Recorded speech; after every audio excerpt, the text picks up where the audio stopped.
వెళ్ళిపోతున్నారంట. Financier చెప్పాడు. ఎవరు వెళ్ళిపోమనలేదు రామ్ కుమార్ గారు. ఆ ఇంటిని వాళ్ళకే మార్గేజ్ చేశాం. ఇప్పుడు మేము అక్కడ ఉండకూడదు కదా. మేడం, అలా రూల్స్ ఏమీ లేవు కదా. తనఖా పెట్టినా ఆ ఇంట్లో ఉండొచ్చు కదా. వాళ్ళకి నెల నెల వడ్డీ కట్టే పరిస్థితి అయినా ఉండాలి కదా. అది కష్టం కదా రామ్ కుమార్ గారు. అందుకే ఖాళీ చేశాం. ఇంట్లో నుంచి బయటకు వచ్చేసాం. ఇంత హఠాత్తుగా ఖాళీ చేసి ఎక్కడికని వెళ్తారు? ఆ ఫైనాన్షియర్ కన్నా బుద్ధుండాలి కదా. అతను వాళ్ళ బ్రదర్తో మాట్లాడి టైం ఇప్పిస్తానని అన్నాడు. కానీ నేనే వద్దన్నాను. ఇలాంటి పరిస్థితుల్లో మీరు ఇలాంటి స్ట్రాంగ్ నిర్ణయాలు తీసుకుంటే ఎలా మేడం? సార్, మీరైనా చెప్పొచ్చు కదా.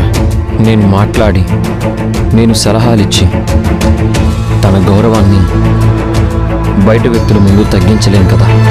తను కొన్ని కండిషన్స్తో ఫైనాన్స్ తీసుకుని సమస్యల నుంచి బయటపడేయడానికి తన ప్రయత్నం చేసింది.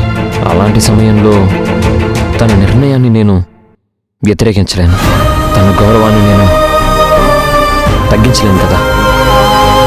కానీ ఇప్పుడు ఎక్కడికని వెళ్తారో? మా ఇంట్లోనే ఉండొచ్చు కదా మేడం.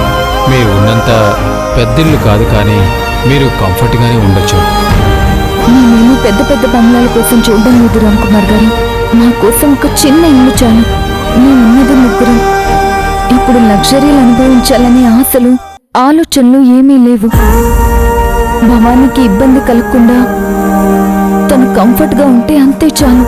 అలా అయితే మీకు మా ఇంట్లో ఉండటం పెద్ద ఇబ్బంది కాదు.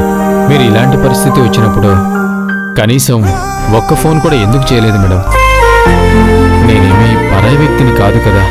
రామ్ కుమార్ గారు, నేను తీసుకున్న నిర్ణయాల వల్ల ఎవ్వరూ ఇబ్బంది పడకూడదనేదే మా ఆలోచన. అందుకే ఎవరిని ఇబ్బంది పెట్టాలనుకోలేదు. ఎవరి మీద ఆధారపడాలని అనుకోలేదు. మీరు నన్ను మీ కుటుంబంలో వ్యక్తిలా చూసుకున్నారు. నన్ను అన్నలా భావించారు. ఒక చెల్లి కష్టం వస్తే అన్నకి కూడా చెప్పుకోరా మేడం?